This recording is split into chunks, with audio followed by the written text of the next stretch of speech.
Kalau ngomongin cerita hidup, banyak banget.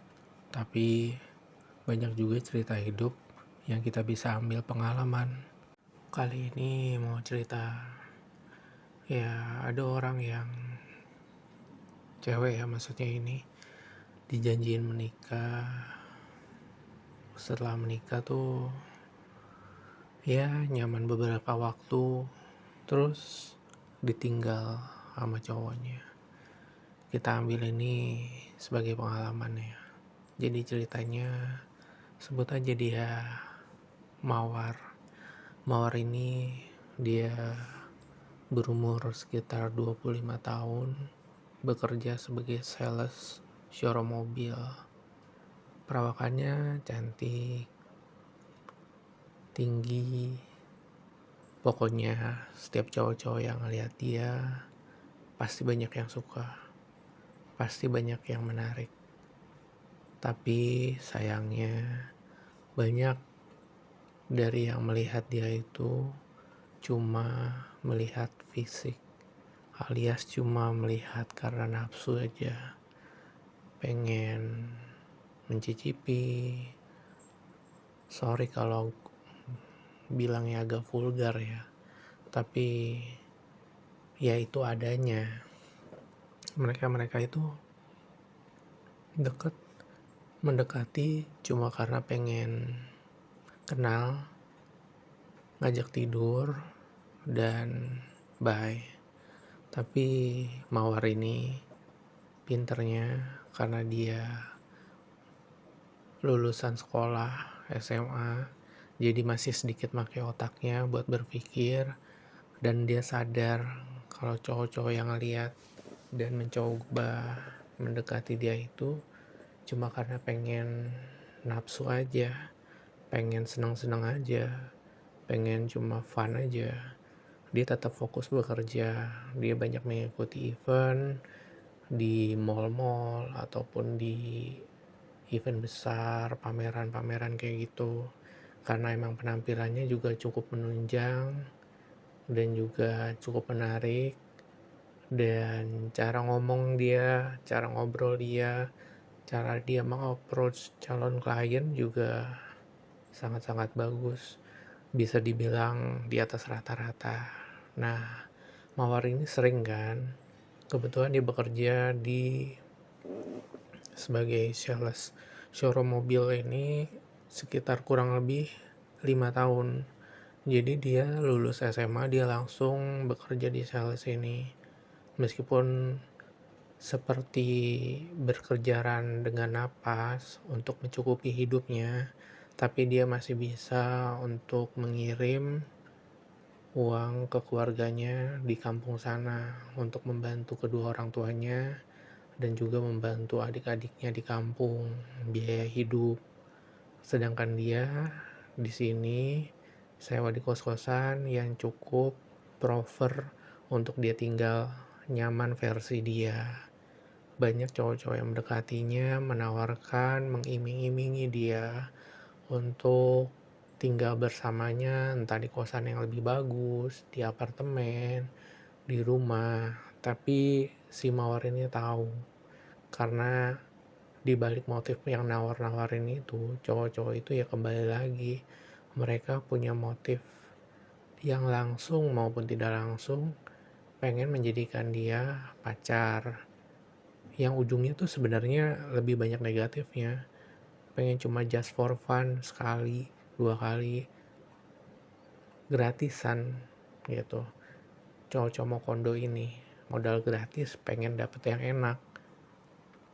Nah, di tahun ke 2 ini, 2 mau masuk ketiga, di umurnya sekitar 27, 28, ketika dia ikut pameran besar untuk menawarkan mobil brand showroomnya. Seperti biasa, dia akan meng-approach untuk memanggil atau menawarkan dan membagikan brosur-brosur di tempat pameran itu, yang mana dia berpikir ini calon pembeli, customernya tuh berpeluang untuk beli mobilnya. Apalagi kalau ada calon pembeli, customer yang mencoba melirik atau sekali dua kali juga kayak duduk di dalam mobilnya ngerasain feel-nya kayak gimana. Dia yang membantu mengarahkan, membantu menjawab pertanyaan-pertanyaan calon pembeli mobil dari brand yang dia jual.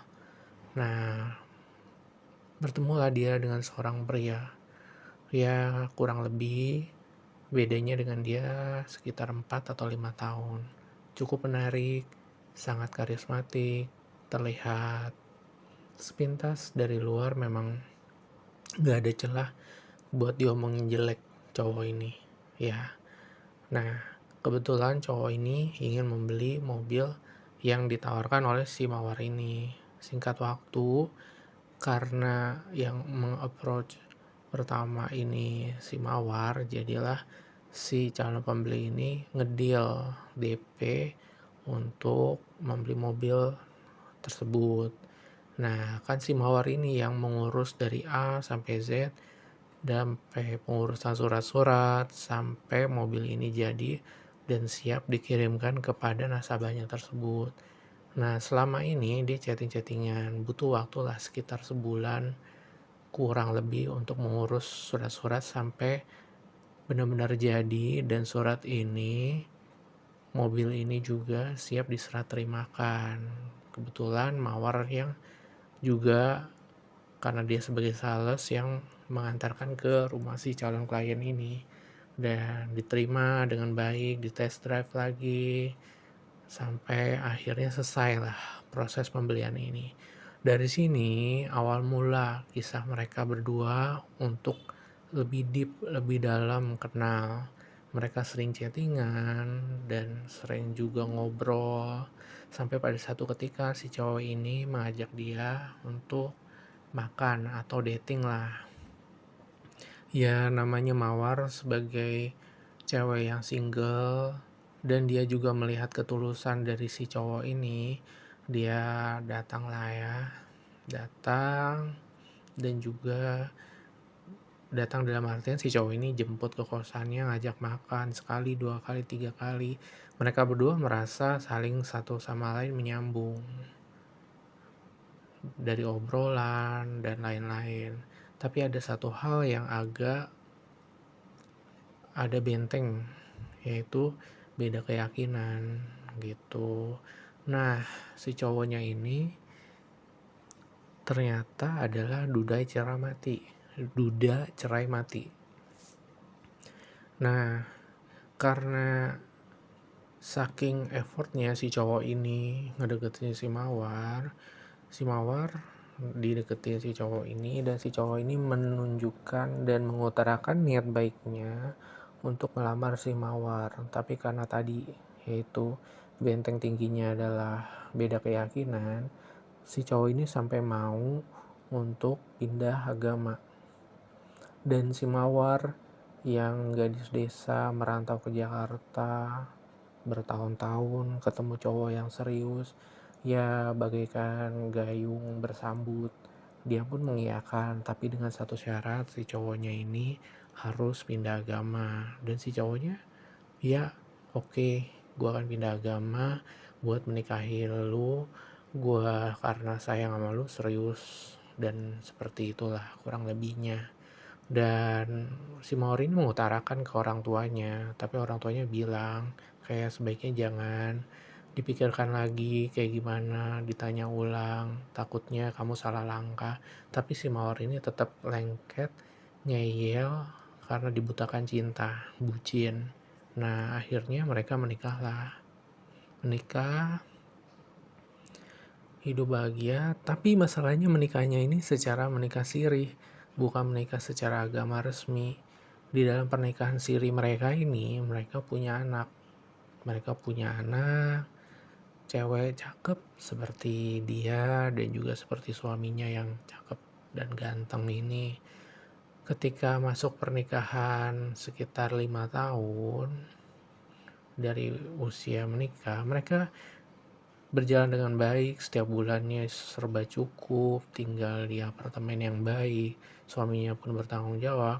Tiba-tiba banget nih si cowoknya menghilang. Dia carilah ke keluarga si cowoknya, dari teman-teman si cowoknya. Tiba-tiba dia dapat kabar kalau cowoknya ini menikah dengan cewek lain secara agamanya yang lalu. Nah, itulah, hancurlah hatinya, down lah pikirannya. Ternyata si cowok ini udah gak bisa dikontak, langsung hilang. Yang mana juga bulanannya berhenti, semua fasilitas juga berhenti. Dia kan kelimpungan, kebingungan dong. Dia mencari kejelasan ini gimana dan bagaimana. Tapi ya ibarat udah malang, tertimpa tangga pula. Si cowok ini benar-benar gak bisa dihubungi. Keluarganya juga tidak bisa memberikan apa-apa, berusaha menghubungi, gak tahu diumpetin atau kayak gimana keluarganya. Akhirnya si Mawar ini kan bingung kan, dia menanyakan statusnya kayak gimana. Akhir singkat cerita, si Mawar ini ya ditinggalkan, diceraikan begitu aja, tanpa ada rasa tanggung jawab secara moral maupun finansial ya. Dan si Mawar ini kan kelimpungan, akhirnya dia berusaha lagi untuk bangkit. Gimana bisa membiayai hidupnya dia sendiri dan juga anaknya. Meskipun anaknya itu tadinya mau diambil sama keluarga cowoknya, tapi dia tetap berpikir anaknya harus sama tetap dia.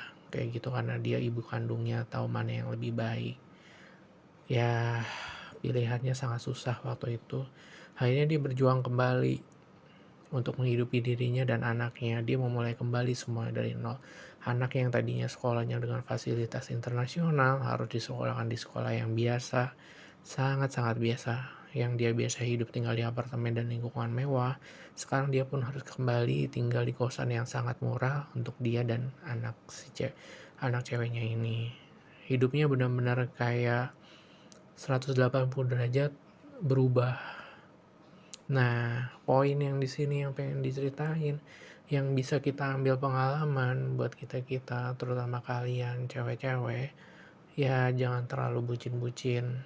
Bucin juga harus ada batasnya. Karena biar kayak gimana, gue sebagai cowok, gue pengen ngasih tahu kalian kalau cewek itu tetap sebagai pihak yang lemah. Tidak ada posisi tawar, dan pada akhirnya ya selalu yang dirugikan adalah kalian, pihak cewek. Jadi kalian tuh ketika mengenal cowok harus kenal keluarganya, bibit bobotnya. Gue gak menganjurkan kalian untuk misalnya tinggal bersama, meskipun menurut gue pribadi ya, tinggal bersama itu bisa saling mengenal satu sama lain karakter. Dari dia bangun tidur sampai dia mau tidur lagi, kayak gimana ketika dia menghadapi masalah, dia emosi atau enggak, kayak gitu kita bisa menilai.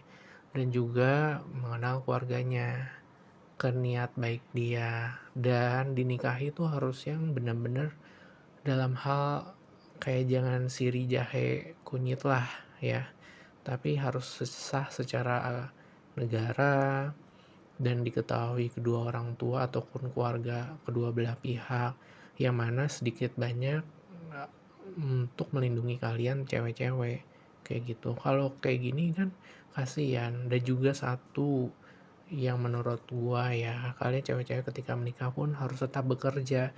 Kenapa? Ketika bekerja kalian otaknya berpikir dan kalian tetap akan lebih fresh, segar. Karena ketika udah berumah tangga cuma ngurus rumah dan anak, kalian akan sedikit banyak ke distract untuk hal itu doang, jadi makin kusem dan lain-lain. Tapi kalau bekerja kalian punya penghasilan sendiri, amit-amit kalau terjadi hal-hal yang tidak diinginkan seperti Mawar ini kasusnya, ya kalian punya sedikit finansial untuk mandiri, mampu membiayai diri kalian sendiri dan anak kalian lah minimal. Kayak gitu. Ini pesan yang bisa diambil oleh kita semua, terutama kalian cewek-cewek, supaya harus hati-hati dan berpikir. Selain berpikir juga harus berdoa supaya dapat yang lebih baik. Jangan seperti Mawar ini ya. Mari kita ambil kesimpulan yang baik, pengalaman yang baik, karena pengalaman orang adalah guru terbaik untuk kita. Yang akhir kata, gue berdoa semoga kalian mendapatkan, yang masih single-single terutama, mendapatkan jodoh yang baik, bertanggung jawab dan membuat bahagia dunia akhirat. Dan yang udah rumah tangga pun begitu, menjadi rumah tangga yang baik apa adanya. Terima kasih semuanya, sampai ketemu di cerita lainnya. Kalian juga bisa berkomentar menanggapi cerita ini, atau mungkin kalian punya cerita sendiri yang mengalami seperti ini. Boleh loh.